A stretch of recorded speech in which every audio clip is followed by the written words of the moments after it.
Mga kabukid, bali update natin yung ating cucumber. Bali ito na po yung update ng natin cucumber.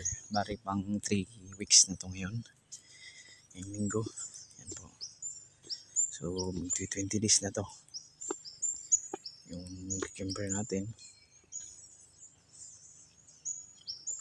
Yan po yung natin, napaka ganda ng tubo.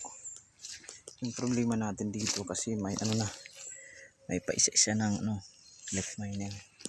So kailangan natin matreat kaagad yan habang maliit pa. Yan.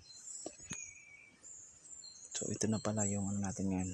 Bali yung pagtitrellis natin possible mamaya matapos na kasi next week gagapang na to pataas yung natin cucumber. Yan po, kailangan natin matapos na to ngayong araw. Yan po.